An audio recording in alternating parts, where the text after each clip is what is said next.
Hi there, how are you? I know how you are. You have some questions. Fortunately, I have some answers.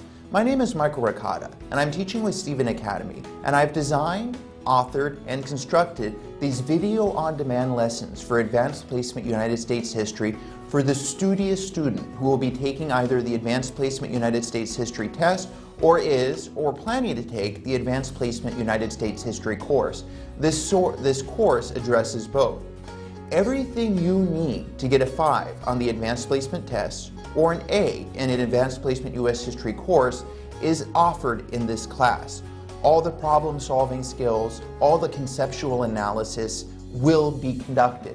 Now, it's important to note that the Advanced Placement United States History test has changed, and changed significantly since 2014. It has gone from being merely a memorization of various facts and data of United States history, as well as including some problem-solving skills, specifically essay writing skills, to being a serious analysis of what we call in history primary and secondary sources. What are those? Well, we'll learn about those together. But this course addresses every aspect of knowledge you need to get a 5 or to get an A. To assist you in this matter, to guarantee your success, the diligent student, I have painstakingly and carefully constructed a comprehensive, and though I say so myself, cutting-edge workbook that addresses every single aspect of this class, from multiple choice questions, to short response questions, to long response questions.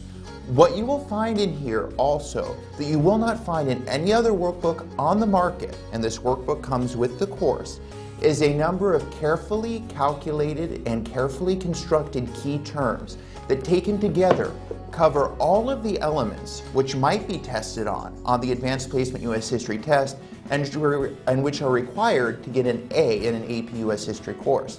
But furthermore, just to guarantee your success and to guarantee you know every single avenue which might be tested upon or addressed in a course, you will also need Barron's Advanced Placement United States History Textbook 2014 edition.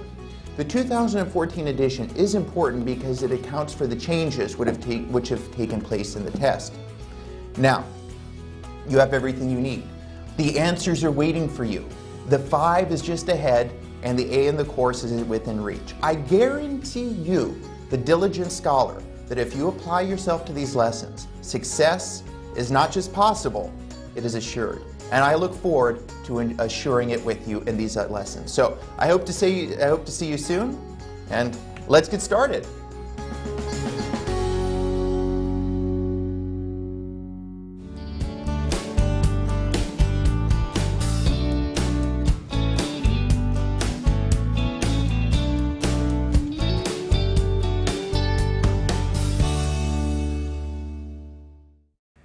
Hello, diligent scholar, and welcome now to lesson number 1 of Stephen Academy's video-on-demand lessons for Advanced Placement United States History. And here at Stephen Academy, with your host, me, Michael Ricotta, we're on the cutting edge of U.S. history, AP U.S. history test preparation. Some very important changes have been made over the last year to the Advanced Placement United States History test, AP U.S. History.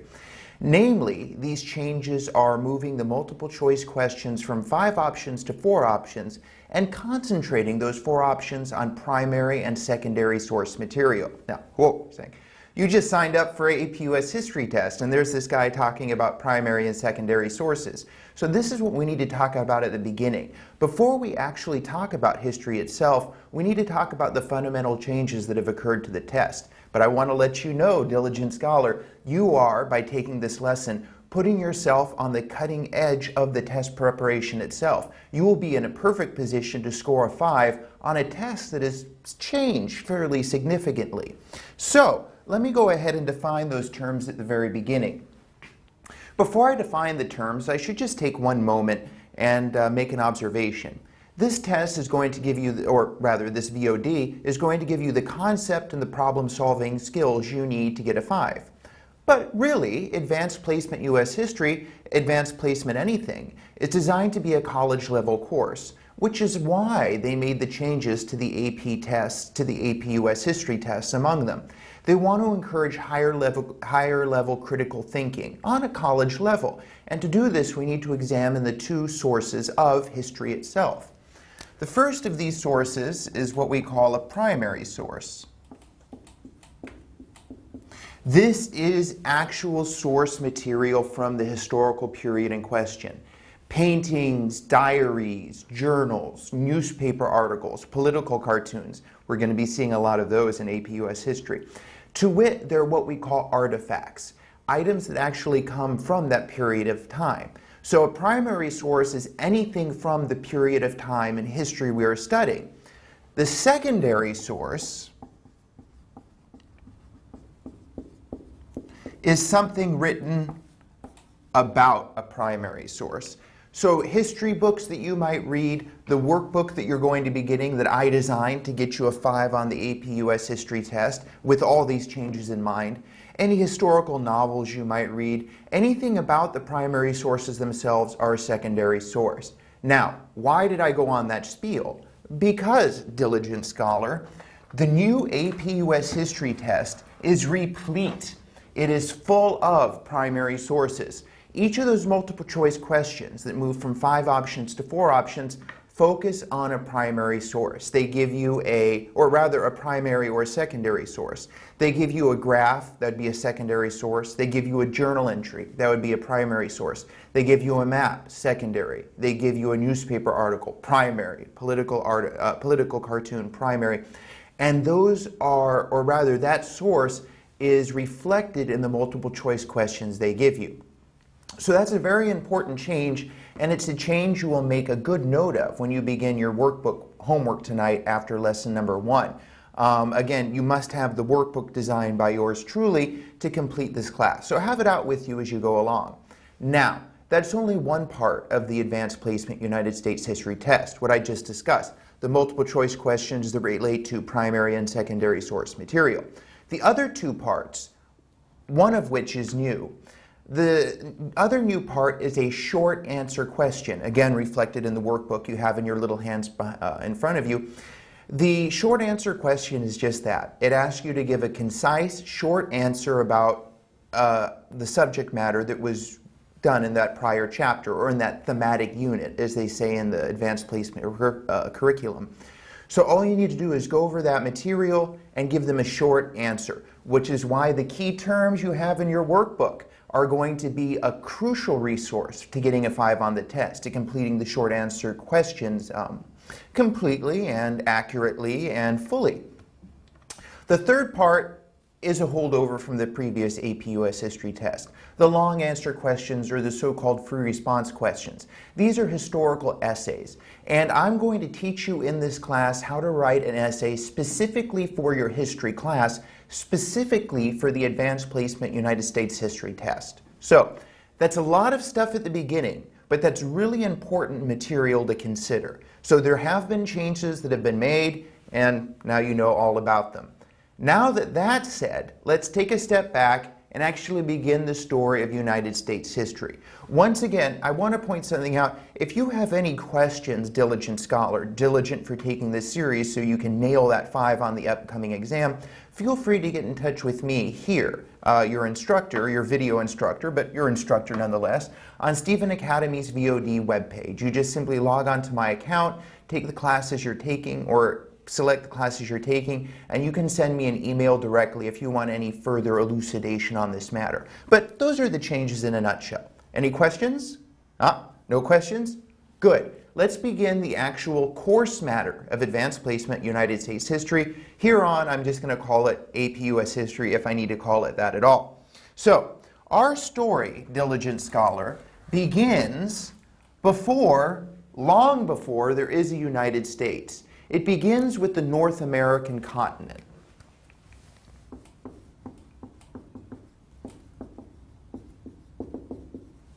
Now, 7 continents in the world. 2 of these we're going to be studying in particular, North America and South America. Really only North America, but we're going to include something about South America at the beginning. Before we talk about people, we need to talk about geographic features. Now, if you'll turn to the appendix of your workbook, which I carefully and painstakingly, believe you me, crafted, you're going to find a map, a geological map of the United States. You're going to need to make yourself familiar with the geological features of the United States. For instance, On the eastern coast, and I'm getting ahead of myself again, it isn't even the United States at this point, we'll call it North America. On the eastern coast of North America exists the Atlantic Ocean. On the western coast of North America exists the Pacific Ocean. Dividing the North American continent, we have the Mississippi River, the largest river in the continent. In the eastern portion of North America, we have the Appalachian Mountains. In the western portion of North America, we have the Rocky Mountains, and we have the Great Lakes as well, Lake Michigan, Lake Erie. In the north central part of North America, and above that we have a very large inlet, which is a geographic term for a water body that protrudes into land, and that inlet is the Hudson Bay. Now, I'm not writing this on the board, I'm not drawing you a bad map, I'm not a good artist, which is why I went into history, but look over the map in the back of your workbook to familiarize yourself with geographical terms. There won't be a lot of material on the exam itself about geographical terms, but you will need to know a few facts, so make yourself familiar with that at that point. So that's geography out of the way. You have the map in your workbook. Make yourself familiar with it. Moving past the geography on our way to humans' arrival in North America, the good segue is the beginning of our class. And that good segue, diligent scholar, is the land bridge. And it's the first key term, it's the first item of data, really, about historical information I'm going to give you, geographical information aside. And this information is the land bridge. This is a thesis or an idea, and this is pretty much the strongest thesis on the market as I speak to you in the fall of 2014. The land bridge is a thesis, the land bridge thesis, that 40,000 years ago, 40,000 BC or BCE as they like to say, a strong body of land connected Siberia in the Old World or the Eastern Hemisphere to Alaska in the New World or the Western Hemisphere. And it's on this land bridge that the people we now know as American Indians came from the Eastern Hemisphere to the Western Hemisphere, from Eurasia to North America, which is why we don't call them which is why we don't call them Native Americans any longer, because they aren't really native to America. They're immigrants, ironically enough, just like everyone else in North America was immigrants, but they were the first. And they arrived in 40,000 BC, transiting from Eurasia, specifically Siberia, to Alaska, what is known as North America. So that is the land bridge thesis. 40,000 years ago, that is what brought this group of people that we're going to be studying in this lesson to the Americas, the American Indians. Now, the only thing that we can say all these different American Indian cultures we're going to be studying had in common was that they were all different. Well, there's one similarity, but I'm going to mention that to you at the end of the lesson. So let's break it down by region, if you will. Let us begin by discussing the Native Americans or American Indians in North America. Then we'll move on to the American Indians living in Mesoamerica or Central America, and we'll conclude with the American Indians living in South America. So let us start here with this topic, the Amerindians, and we shall begin with those that dwelled and still dwell today in North America. The largest group of Amerindians to live in North America are what we call nomadic. These people moved from place to place. They rarely stayed in one location. Why were they nomadic? Because they were hunter-gatherers.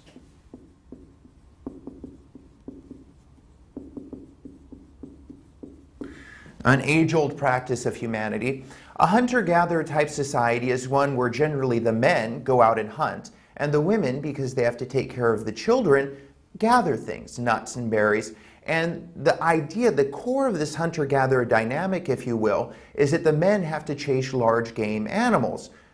Buffalo, things like that, woolly mammoths back during the last ice age. And because they're always on the move, they never settle in one place. And this was the dominant tribal mode of living in pre-Columbian America, North America. That's another good point I want to make. The period here we're speaking of is technically called Pre-Columbian. because it existed before the arrival of Christopher Columbus, which has changed everything, which we're going to talk about in the next lesson. So an example of these nomadic American Indians, Amerindians, would be the Sioux, the Pawnee, the Shawnee, right?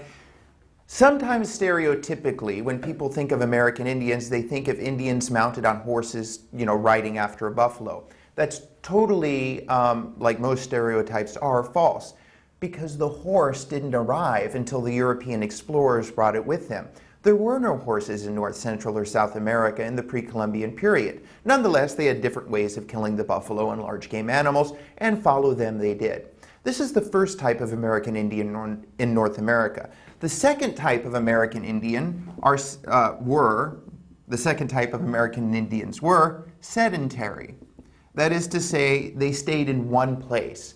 And an example of sedentary American Indians in North America, a good example, would be the Pueblo people. From the Spanish word for a town, when you think of the Pueblo people, you think of whitewashed buildings, adobe buildings in the Southwest. That's where they lived. They stayed in one place, the American or the North American Southwest, and they were small farmers.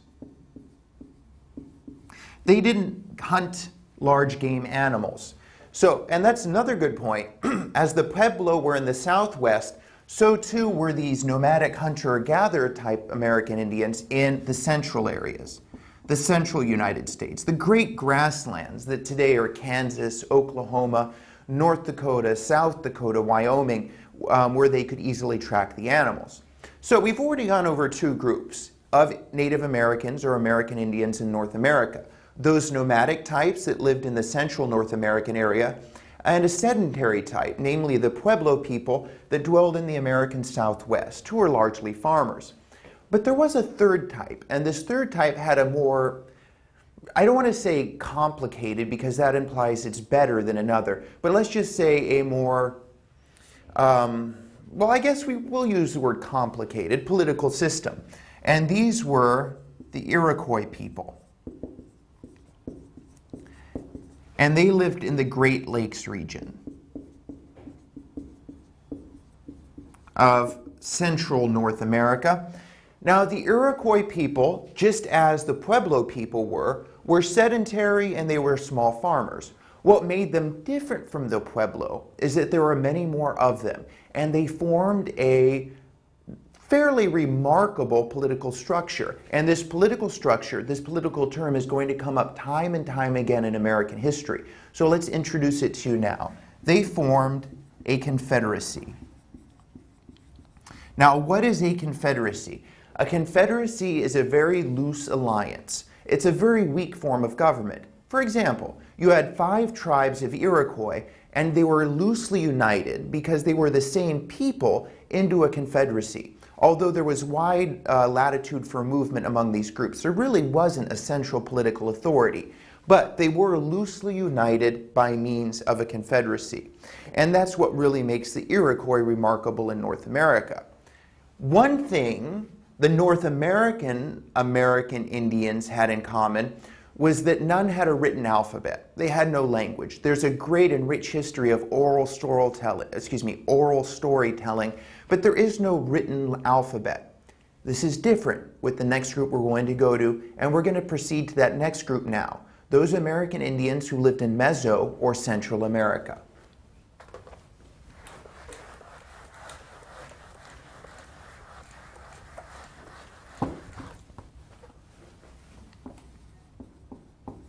Since this is a college-level course, it's designed to be, and you may get college-level terms on the advanced placement test, I'm going to give you college-level terms.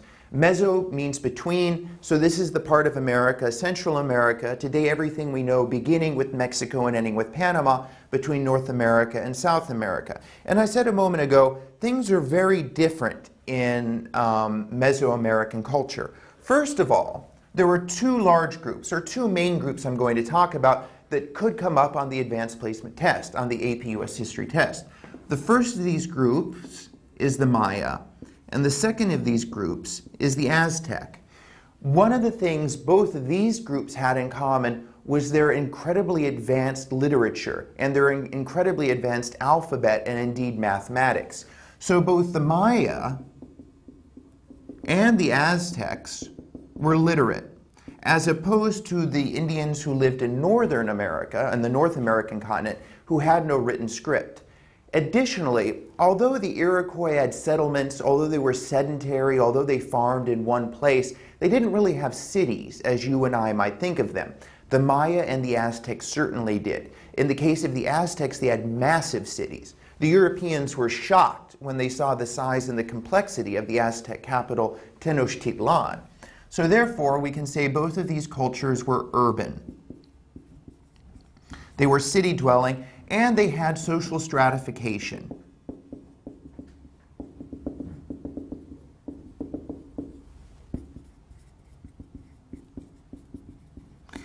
That is, they had a very advanced society. Well, I don't want to say advanced because that implies a value judgment, and that's something we always want to stay away from. I'll explain that to you in more depth when we go over our essay responses. In history, we don't make value judgments. It's all about the facts, just the facts.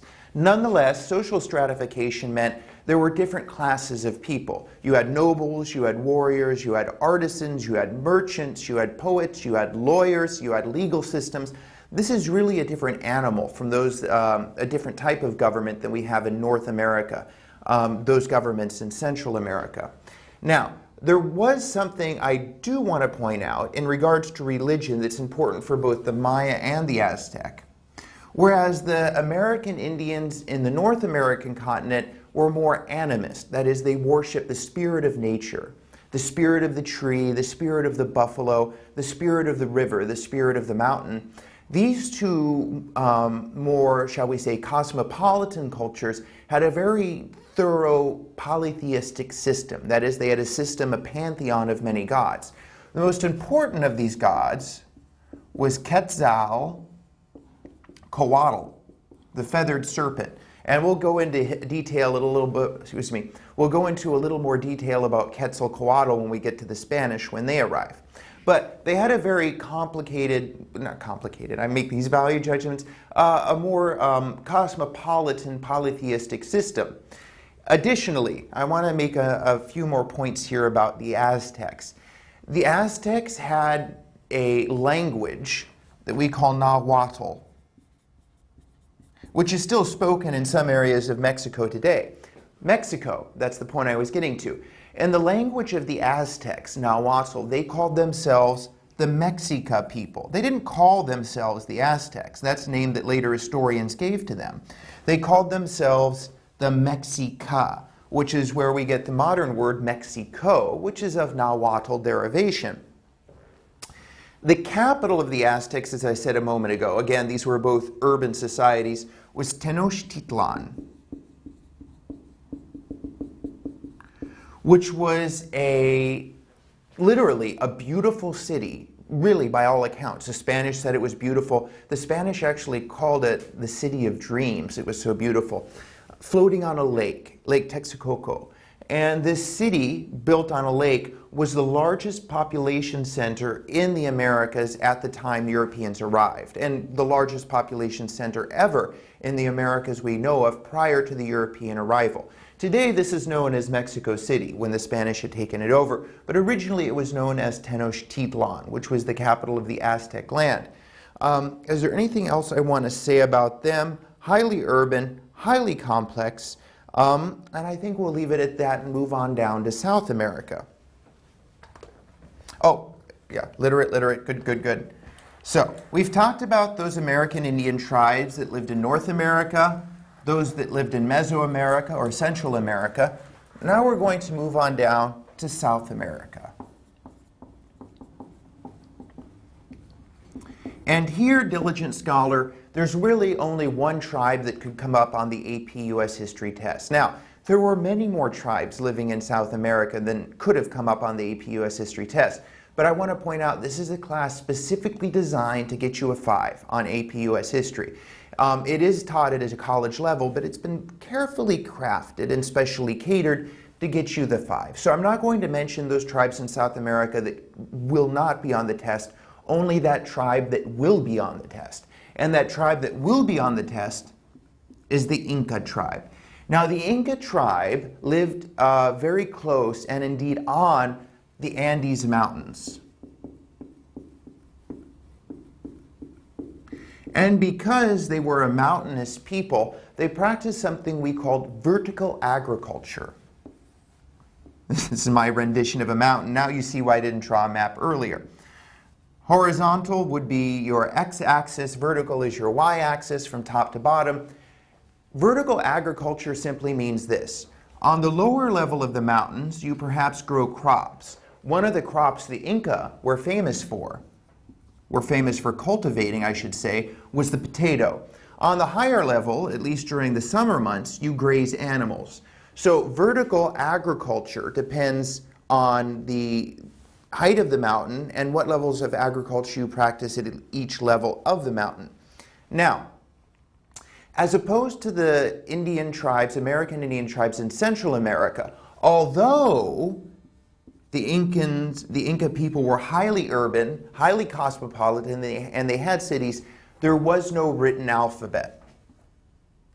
So there was no literacy, unlike the Maya, unlike the Aztecs. Instead, the Inca had a fairly ingenious device for recording events. We call this ingenious device quipu. Plural, quipus.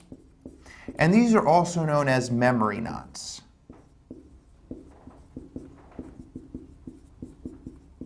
What is it? Well, it's like if you think about it, it's a long rope. And whenever something significant happened in life, in the history of the tribe or of the city, a knot, a very intricate knot was put on that rope. So by looking at this rope, I could see births, deaths, wars, peace, trade, innumerable events that could have happened, all ingeniously put in a rope. And that was the Inca system of recording history. Again, no written alphabet. The capital of the Inca was Cusco, and the city that you probably know of, that I'm sure you've seen a picture of, at least on a computer screensaver, is Machu Picchu, the lost city of the Inca, high in the Andes Mountains. So, those really are the 3 different tribes or tribal dynamics of the Americas before the Columbian period, before Christopher Columbus arrived in the Americas. Just to recap, we have those Indians in North America, those American Indians in North America, such as the Pawnee, the Shawnee, and the Sioux, that were Plains Indians, Plains dwellers, I should say. As you can see, I was educated in an older period, and we use the term Indians, which is no longer correct. We'll get to why it's no longer correct in a moment. But those American Indians practiced hunter-gatherer agriculture, not agriculture, hunter-gatherer survival methods. They chased large game, the men would hunt, the women would gather. We have more sedentary groups like the Pueblo that lived in the American Southwest, and then we have a more sedentary group still that had a larger population and had a more advanced political system. That would be the Iroquois, who had a confederacy.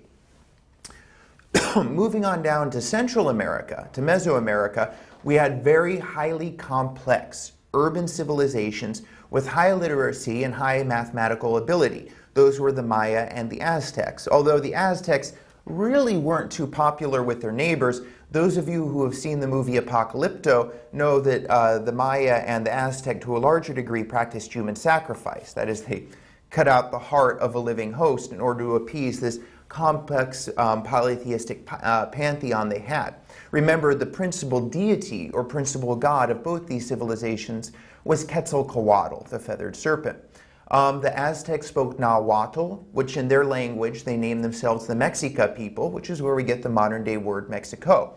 The capital of the Aztecs was in Tenochtitlan, and the last of their emperors was Moctezuma, and we're going to get to him in the next lesson. Moving on down to South America, we have the Inca people. Although they were urban, they were not literate, and they recorded their history and major events through quipus, which were memory knots. So that's really the first lesson for us here today. Lesson number 1, the preface to the AP US History test and the American Indian cultures before the Europeans arrived. But I want to say one thing before we end our discussion of the American Indians. I said the only thing they had in common was that they were all different. That's not entirely true. One of the things they did have in common, if they could be said to have had anything in common, was maize cultivation. So, in all the American Indian lands, whether it's North, Central, or Meso, or South America, maize was an important resource. Maize is a grain. Today you and I think of it as corn on the cob. And this played a vital role in the subsistence of American Indian tribes in North, Central, and South America. One more thing I want to point out before we give you your homework for the evening. Among the American Indian tribes, there were no wheels. Why? Well, it used to be an old criticism that American Indians couldn't have been that advanced because they didn't have the wheel. But diligent scholar, if you'll remember from the beginning of our discussion today, if you don't have horses or large draft animals, there's no need to have wheels because the large draft animals are needed to pull things. So that's the explanation as to why American Indians didn't have the wheel and maize was important. Now, that ends lesson number 1. Tonight you will do, or this hour, whatever time situation you're in, you're going to do section 1 of the workbook, which covers the American Indian societies and a little bit of American geography as well, and will begin to acclimate you to the way the AP US History test is given, because the workbook was carefully designed to mimic the test itself and to prepare you for getting the 5, which you're going to achieve. So tonight there will be no reading in the textbook. We'll save that for the next lesson. For tonight, just do section 1 of the workbook, and I'll see you in lesson number 2.